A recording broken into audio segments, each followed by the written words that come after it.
NBA All-Star Weekend is dead. At least that's the word on the street. Let's talk about it. Starting off here on Saturday night, and this is really where the weekend started, is a good way to put it. I want to go through all of what happened from Saturday on, and I want to say, hey, should this come back next year and in years following? I think overall it was okay. I think it was the first time they introduced this LED court, which I liked. I know a lot of people had their varying opinions. I did for the competition in itself, I will say I haven't been the biggest fan of this three-team skill challenge. The tournament, I guess, is a good way to put it. Over the last couple of years, but this year I will say I do like the team variations. As this year we got the number one overall picks with Wemby, Ant, and Paolo Banchero. I love that, right? We got the All Stars, which is just a mix of that year's All Stars, of course, and then the hometown team, which this year was the Indiana Pacers. I do, the Indiana Pacers ended up, winning the team challenge at the end of the day. And the only thing really to note here is in that passing challenge, as I said it last year when Bakari was on the show, that it only makes sense for the team to rotate from the four and sixes. Just have, your best two passers on the six and fours. Maybe if you don't want to have all three of your guys rotating in that, throwing a ball in the four, then grabbing and throwing it to the six, maybe have your worst passer just stay on the twos and fours. But I said it last year, everybody should just stay on the fours and sixes. Really, that's the only thing to note there. But the Pacers finally did that in the final round, and they put up a ridiculous amount of points in that team challenge. But I think overall, this has always just been a fun way to start off Saturday night. I'm just not sure if it's better than what we had just a few years before this new version of the skills challenge, where it was you grab 8 guards, you grab 8 bigs, and we have a little tournament to see who can win the skills challenge. Where we saw guys like Karl-Anthony Towns win the first ever skills challenge. I guess Karl-Anthony Towns is actually low-key a legend when it comes to the skills challenge. But it just reminds me of like in the old days when you had 8 guard or wings, right? And Dwayne Wade would be winning those every year because he was just the fastest guy on the court. I think that it's something that we all enjoyed as fans. I think it's something that never felt like it dragged. And this year, that's the only complaint I also have about the skills competition. From a team's perspective, it just feels like it drags because nobody really cares, right? And without that effort, it does drag. And I will say it doesn't help. The crowd was dead in Indy all weekend, aside from maybe a dunk or two in the All Star game. But I think it would be better for the All Star game going forward if we reverted back to that where it was, everybody for themselves. You grab 8 guard/wings and they compete against 8 big men, and we see who comes out on top. And of course, a little bit of a tournament there. I just prefer that style from like 2015 ish over what we have today. But I will say, if they bring this back next year, oh man, I don't know. It's gonna be okay, right? I might not even watch this next year in all honesty, right? But then we move over to the 3-point contest, and this might be a hot take, but I actually love the starry, bright green and yellow starry courts. I will say it had to be distracting for shooters, no doubt about it. As those shooters are going from rack to rack, they're trying to focus on putting up the most points possible, and they all got all this pressure from the fans. And then on top of that, you got to worry about this bright court that is blinding you, kind of like this light I have to the right of me. Regardless, I think I actually like the court. Could also be just because I like the color green. But going into this competition, I was mentally betting on a guy like Lauri Markkanen, and I thought a guy that he doesn't need to jump a lot. He can get that jumper off quick. And of course, this is a guy that can shoot the ball pretty well. That didn't really turn out as well as I thought he was going to do. But regardless, the first round ended in a four-way tie, which has to be the first time that's ever happened in history. We've seen 2 or 3 guys tie to go into sudden death, but not all 4 guys. So that was kind of crazy. As all guys scored 26 points in the first round, which was the number of the night, no doubt about it. But Damian Lillard, Tyrese Halliburton, the hometown guy, Trae Young, and Karl-Anthony Towns went to a tiebreaker in which Tyrese Halliburton, the hometown guy, was the odd man out. Regardless, in that championship round, Damian Lillard, he just would dominate, as this was Damian Lillard's weekend. You could say All-Star weekend. No, it was Damian Lillard's weekend with a sprinkle of what we're going to talk about next. But Damian Lillard dominated the first 80% of that championship round. So much so that when he got to his last rack and a half or so, he only needed to make one shot. And of course, in dramatic fashion, he would miss all but the last ball and eventually go on to win a back-to-back three-point contest champions. First time it's happened since Jason Capono back in 06-07 for the Golden State Warriors, which is actually surprising. I know Klay Thompson and Steph Curry had some of those battles, for years and year after year. I'm surprised one of those guys didn't go back to back in the competition. Regardless, of course, I guess it goes to show you how many great shooters we do actually have here in the NBA. But overall, I think the three-point contest was just like it is every single year. It was a fun, exciting event. I will say, maybe we get some changes in the next year. Maybe we get some better referees so Karl-Anthony Towns doesn't continue to make two-pointers, right, that count as threes in this event. But really, that's the only complaint in this competition. But overall, three-point contest was fun like it always has been. And next year, of course, I want to see it yet again. But then we go over to maybe the highlight of the entire weekend. I'm going to say it is the best part of the entire weekend was the Steph Curry versus Sabrina three-point competition.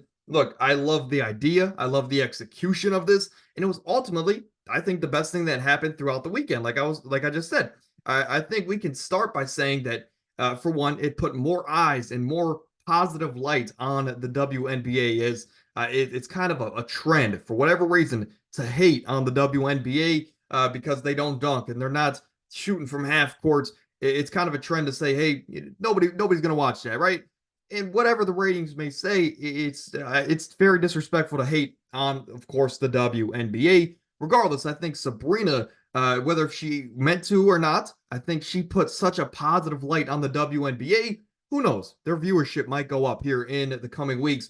But Steph Curry was called out by Sabrina after she had the best three-point competition ever. And of course, these two would meet up and have a legendary one-off three-point contest.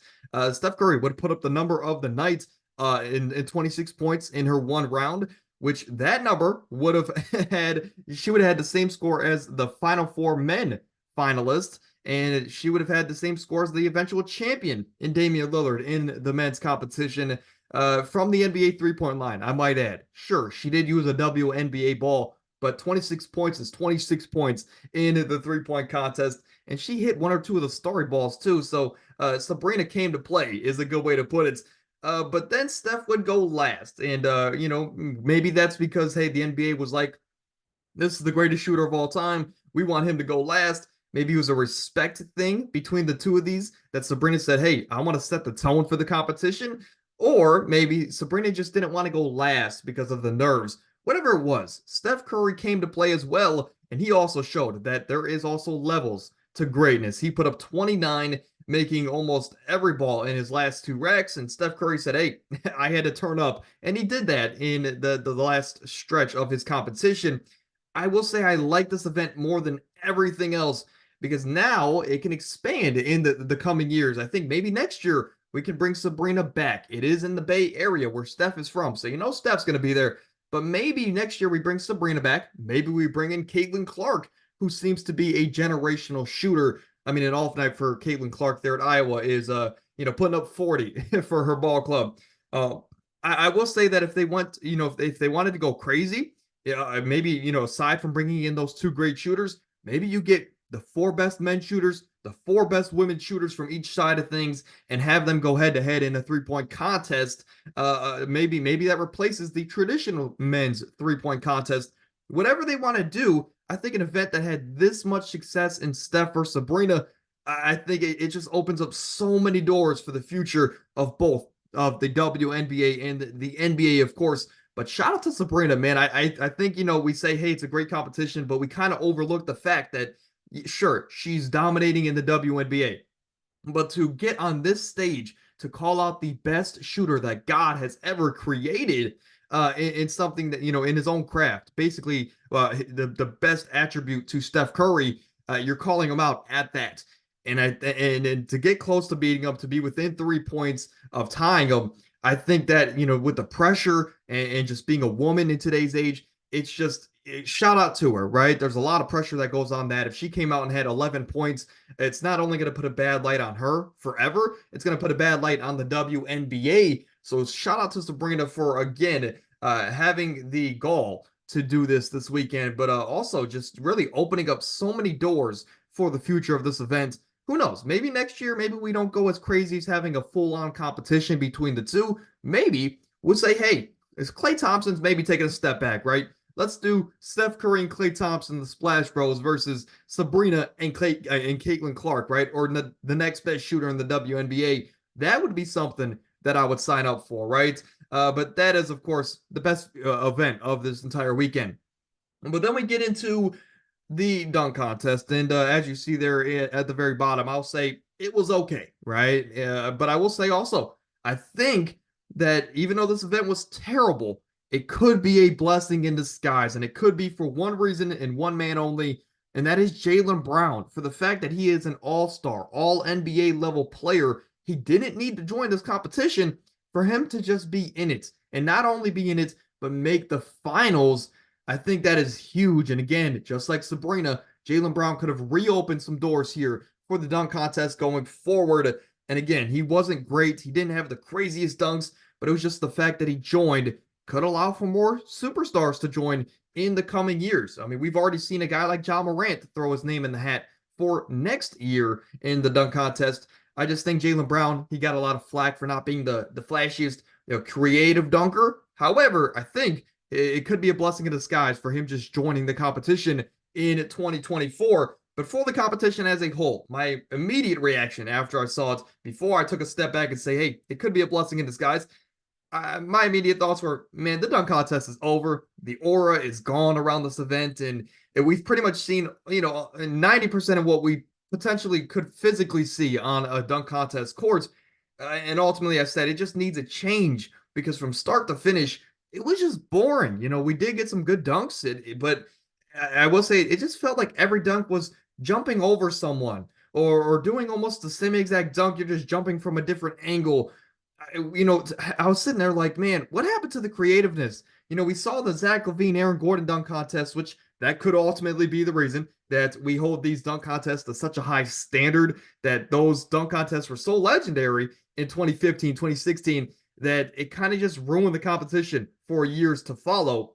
But I will say, what happened to the creativeness? What happened to the starting from behind the backboard and doing a flashy dunk? What happened to the teammate oop dunks? What happened to the self oop, the self throw dunks, where Zach LaVine would throw it and then run up and catch it and do something behind his back or through his legs? What happened to the creativeness? I think we haven't had that in a while. I mean, now the creativeness is just, hey, Kai Cenat, you're the most famous streamer and content creator in the world. Come onto the court and I'm going to jump over you. That's my creativeness, right? It's just not, I don't know. I think there could have been more done from these NBA players. I know their mind is mostly on their actual season, which is what matters most. Let's remember that. But I think these players, if they were, a guy like Mac McClung, he knew he was going to be in this competition for 6-7 months probably, since last year, because typically the champ returns. And I just think that outside of that one clap dunk, we didn't see anything crazy out of Mac McClung. Again, this is coming from someone who can barely dunk on a 10-foot rim, but from a fan perspective, this is just what I'm seeing. I will say though that I think even if some of these dunkers would go out every year and take a dunk or two that we've seen once or twice before in the contest's history and just re-perform it, I think, even if you do that, if your whole thing is just built off of dunks we've seen only once or twice before, I think you could probably win a competition in today's age, especially with the lack of creativity, among the dunks or amongst the dunkers. Stick with me here, right? But I don't know. I think overall it did need a change. And like I mentioned there, the best dunk of the night was that that catch dunk rather, by Mac McClung, where he, ran from behind someone who was standing there. I don't remember if it was Shaq or whoever it was. He jumped over him from behind, caught the ball, threw it up, caught it again, and then dunked it behind his head. I think, that was the best dunk of the night, but even that didn't even get the best score of the night, which is another thing, because the judges are horrible, just like they are every single year, and they're just ultimately always very inconsistent. But I think here to revive this competition, I think the NBA has two options in my book, maybe even a third. But the first one is they can just open it up, leave the NBA players to the side and bring in some of these non-professional players, right? Bring in some street ball, bring in some professional dunkers, guys that make a living off this thing worldwide, right? Or even off social media. And maybe, have it on the first night of the weekend. Maybe have it right before the Rising All Stars game or the celebrity game. And if you want to go this route with the non-professional dunkers, and have them pick four different charities, right? Have them pick, four different charities that they want to donate to, and whoever wins, of course, the NBA can still, look good on their part, showing light to some of these content creators, but also, to the charities that these guys select. That is something that you can do, and it's as an incentive, right?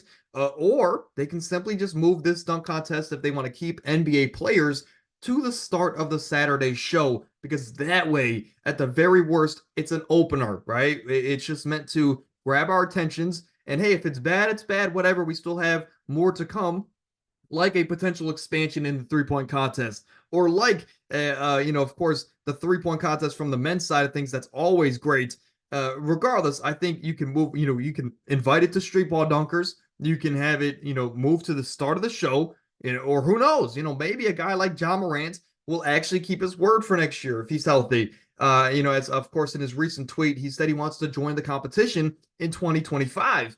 And maybe if he joins, maybe that opens up a dunk contest where we can get Mac McClung for the third year straight, Ja Morant, maybe a Jalen Johnson, the guy for the Atlanta Hawks. I think could be an exciting pool if the NBA can convince him to join the competition. And also a guy like Zion, but I know that's kind of a pipe dream, as he also might kind of just be an in-game dunker. But regardless, we've seen him also jump from the free throw line in clips after clips in his rookie year for the New Orleans Pelicans. Of course, also with Duke. I think that's what I meant to say. Regardless, I think unless they do either of those, if they move the show or invite it to non-NBA players, I just don't really have any ambition to watch this next year, because if it's just Mac McClung again versus some guys, some G League guys, some guys that don't even get playing time in the real NBA, I just don't really have any ambition to watch this competition in 2025. But let me know what you guys think, man. What should the NBA do to fix this competition?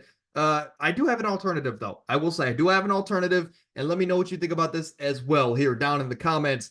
As I think an alternative is, of course, what is something that we've all been clamoring for years on, and really, I will say, since Zach LaVine stopped doing dunk contests, and that is a one-on-one tournament. 3 dribbles between some of the game's best stars. As let's take a step back here and think about our own journeys, our own, once dreams to be NBA players, as we all at one point grew up, or at least the majority of us, had NBA dreams, at least for a little bit. And whether if it's in your backyard or in your street or at the park, one of the funnest things to do was to grab a group of friends, or just even one other person, and to play one-on-one, play king of the court, excuse me.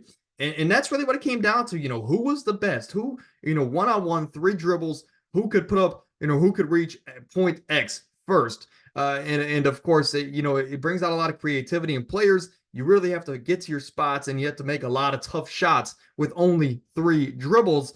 So I think, that was something that we all just had a lot of fun doing, growing up. And now we, if we want to transition into the NBA side of things, we know that these NBA players do this not only when they were growing up, but they do it every single summer, every single year throughout practice in the NBA season with their teams. Because of course it's a way to put players in tough situations, to make tough contested shots. But I just think if we can bring this to NBA All-Star Weekend with the best players in the world, it would not only skyrocket viewership, but it would also kind of revive this weekend. I think not only for next year, but multiple years going forward. It is never going to die down as a competition, because we know the best are going to go up against the best. Because can you imagine, if we get, Steph Curry and LeBron going head to head, Steph Curry's got the ball. He's got 3 dribbles to score against LeBron. Can he do it? I think, whatever the outcome of that would be, that would feed family and conversations for generations, depending on who would win,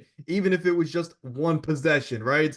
I just think that there's endless matchups we can get. You know, Kawhi, KD, Paul George, and Kawhi, teammates there in Los Angeles. You can have Damian Lillard and Steph. You can have Kyrie if he makes an All-Star team to go in this competition. Who knows? Maybe a guy like Luka Doncic actually cares in this event and goes out there and puts on a show. I just think there's endless matchups we could possibly get, but a simple 8-player tournament. Grab 4 from the East if they want to do this. Grab 4 from the West and just have them randomly drawn up and put into a tournament.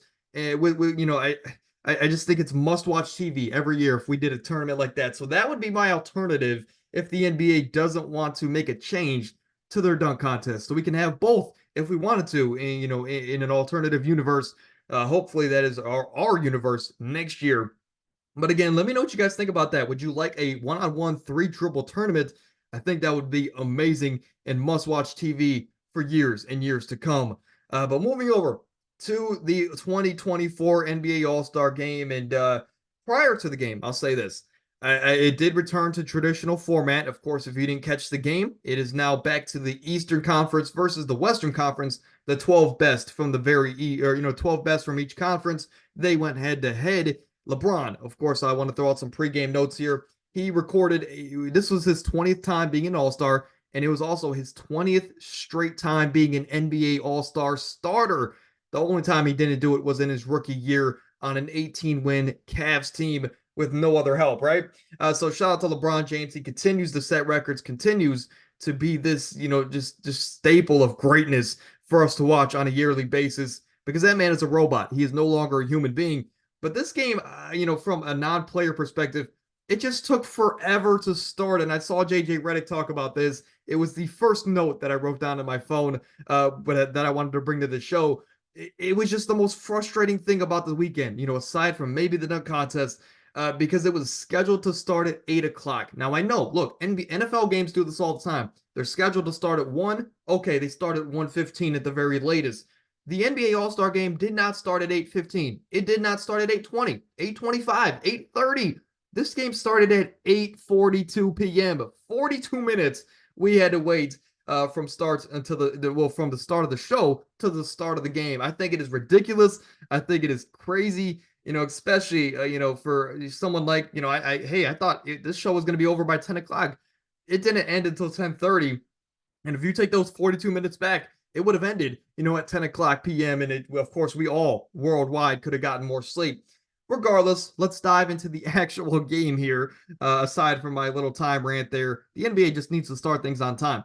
But in the first quarter, Tyrese Halliburton got off to a great start in his hometown. Of course, he knows that court better than any other player on that court, as he had 15 early points with 5 threes, really just took over to start the game. But, after that, there was just tons of threes from both teams. Many of them were taken and made from half court. I'll say this year, it seemed like the first year, since this 3-point culture kind of took over, that we've had more threes made than not made from half court in the actual All-Star game, which was great to see, because sometimes these players just take outrageously far shots. They don't make them. But I think, with talents like Luka and Tyrese and Dame, Steph Curry, of course, guys that took shots from half court, they made them more so than they missed them. So shout out to those guys here, as it's always fun seeing those deep threes made, especially on a consistent basis. Bam, I'll say, he had his only 3 points on the night in this quarter. He threw the ball off of Jokic's back, went down and had a crazy step to the side, a pull-up three-pointer that it was nothing but net. So shout out to Bam. I didn't know, I apologize. I didn't know your bag was that deep. But regardless, I think just the energy and effort in the first quarter was great. It's your typical first quarter. Aside from Luka Doncic, one of my favorite players in the league, and we'll talk about him a lot today.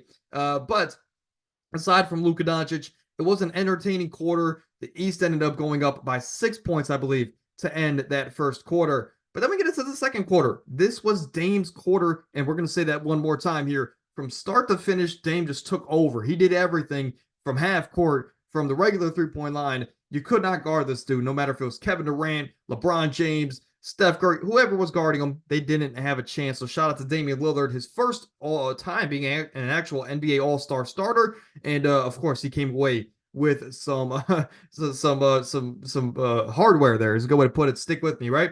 But also, after Damian Lillard started to take over, some flashy plays happened in this quarter. Paul George had a bounce oop to LeBron James. Of course, it's always great to see LeBron get up especially in an alley oop fashion. Trae Young to pull the street ball move off, one of Trae Young's patented moves. He went through Kevin Durant's legs, of course, into a layup.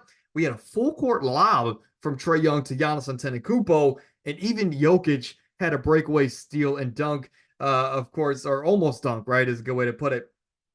But then Luka was the absolute last player to score, and that happened in this quarter with just about 2 minutes to go, as he did it in just the most football player way possible. So if you ever go to your local gym and you watch a football player play basketball, a guy that's not typically a basketball player, and how he scores, how he's just pushing people illegally, putting up a really aggressive layup, that's kind of what Luka did to score his first basket. And then he would follow that with shooting a 3/4 court shot, and he claims that he did it for the 2-for-1. Terribly off, by the way, Luka. And of course, I just wish a player like that is that special would try a little bit more in this game.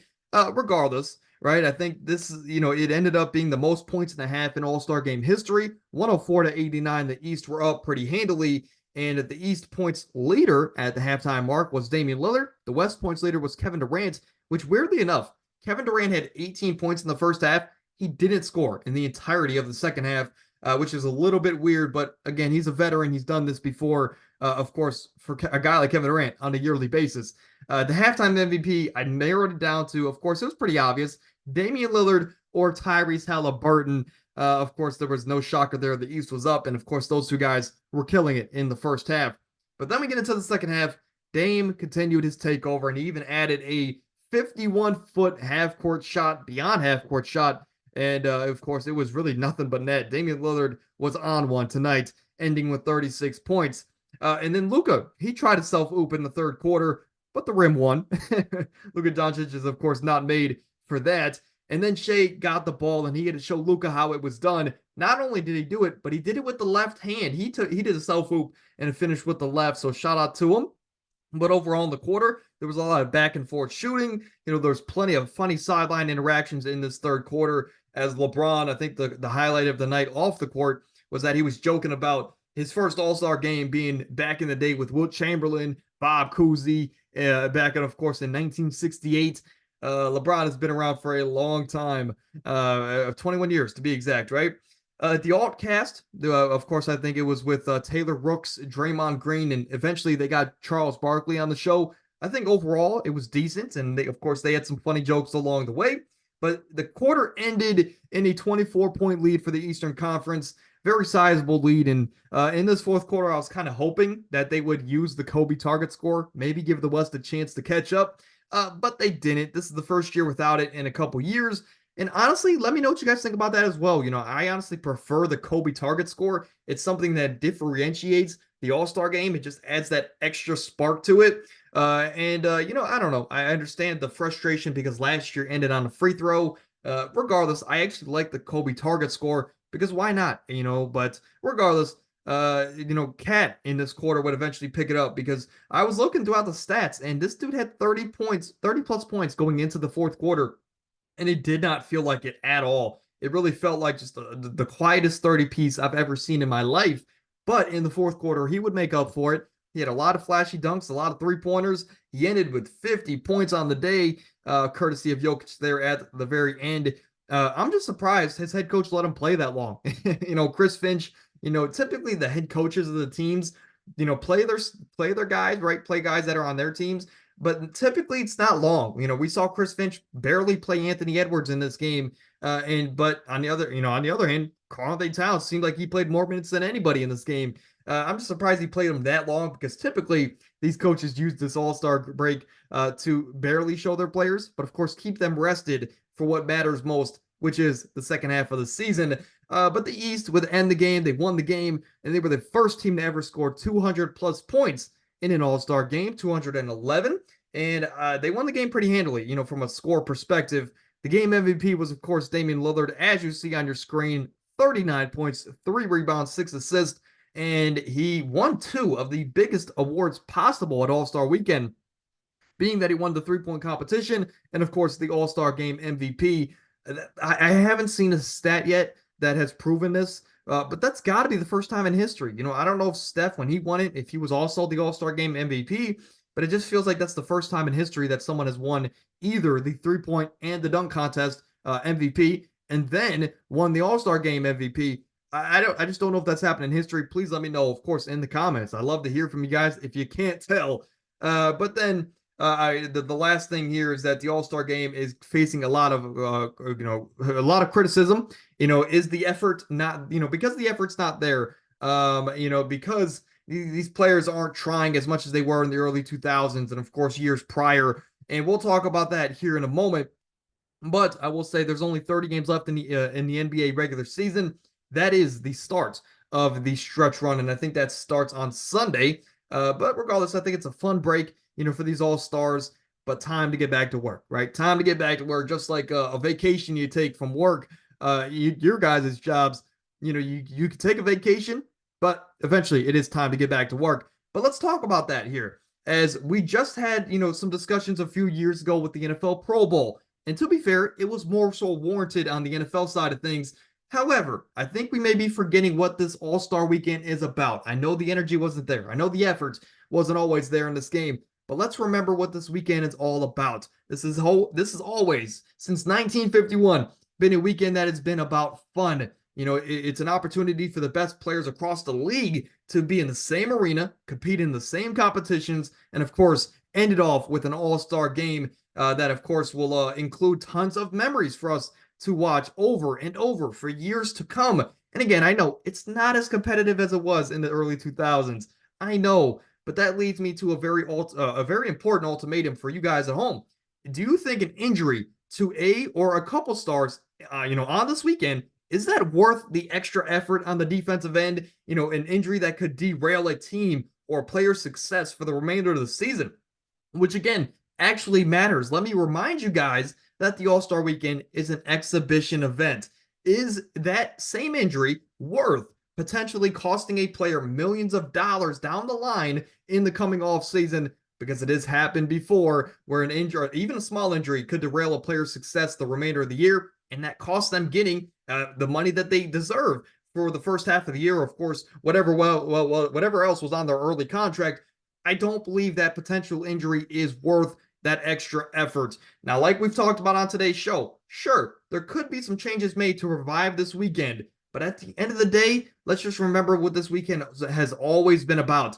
It has always been a fun, laid-back way and weekend to showcase the game's best All-Stars, and let's just remember that it's not always about the effort. Let's just enjoy it. Let's stop being so uptight about these things. But let's finish off here with the show with what's to come here for the show. Of course, if you follow me over on Instagram at the Anomaly Podcast _, I kind of teased this show for the fact that I had a big announcement coming up, and let's talk about it here. As from just a scheduling perspective, I always like to get you guys in the know to what's coming up for the show. That rhymed accidentally. For Tuesdays, for this upcoming or next week's Tuesday, and then the following Tuesday. Next week, of course, I want to do some 5 to 10 predictions for the remainder of the NBA season. And of course, we did that last year. You guys loved it. Of course, I think it's a top 10 video here on the channel.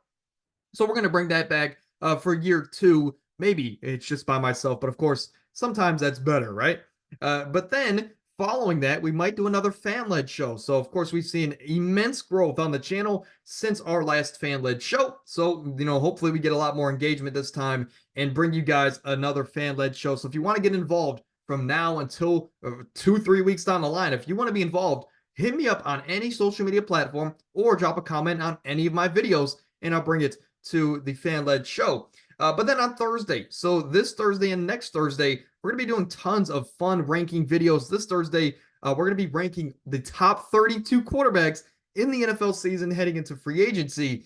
And the following week, we might do some more rankings, but eventually we're going to get into the free agency season, and we're going to be doing free agency predictions, free agency reactions, and of course some power rankings along the way. So Tuesdays, Thursdays, tons of great content planned for you guys coming up. Especially this Thursday, man, tons of controversy, especially with Amir and I. We have very differing opinions on guys like Brock Purdy, Dak Prescott, and CJ Stroud, of course, going forward. But the big announcement that I wanted to throw out there for you guys, aside from the scheduling side of things, is that I think we might be getting to a point in the podcast where I want to start releasing 3 podcasts a week. And I want to do that pretty soon here, right? Maybe it's the start of March. Maybe it's the mid-March mark, right? But I've realized that, I have a very creative catalog of ideas that, just sometimes can't be put on display for the channel, for whatever reason or whatever the schedule is clogged up with other things or other ideas. I think I'm sitting at a point where I have so many ideas that I don't want to go to waste. And of course, you guys are going to be the biggest beneficiary of that because you guys get more creative content that is actually worth your time. So just be on the lookout. I'll say this. For example, I love the NFL draft process. I'm sure some of you guys can follow that idea as well. I love diving into these players, looking at what their potential could be. Of course, I'm an NFL junkie, right? And looking into the next batch of NFL players and deciding who could be that next big star, who could be that next big generational guy, or who is ultimately just the best player in this class. I think, that I love doing that process, and I've been for a couple weeks now. But that could also happen. I could bring you guys more content with the draft process via mock drafts, via player breakdowns or rankings, just so much more I could potentially do. So, for example, I love the draft process, and that might be the third podcast on a weekly basis. So be on the lookout for more content starting in March. Maybe if it's the start of March, mid-March, follow me on all my socials for, of course, I'm going to tease it here, when I officially make that switch to 3 days a week. And that might also entail a different schedule. Tuesdays are always going to remain the same, but maybe, Thursdays move to Saturday. Maybe we do a Tuesday, Thursday, Saturday kind of thing. Or maybe, we do a Tuesday or a Monday, Wednesday, Friday. So just be on the lookout. But I think it would most likely be a Tuesday, Thursday, Saturday kind of deal. But that ultimately is going to do it here for today's show. Again, I want to say I appreciate you guys for coming out. If you made it to this point, obviously, hey, you enjoyed at least a little bit. So drop a like, subscribe to the channel. Of course, on the road to 15,000 subscribers in just a little bit over a year's time. Of course, if you enjoyed, hey, if you have any hookups, of course, put me in contact with the right people. That is, of course, a joke. But regardless, Thursday we'll be back with a lot of fun content. I'm excited for Thursday's show. And until then, hopefully you guys enjoyed. We'll see you Thursday. I'm out of here.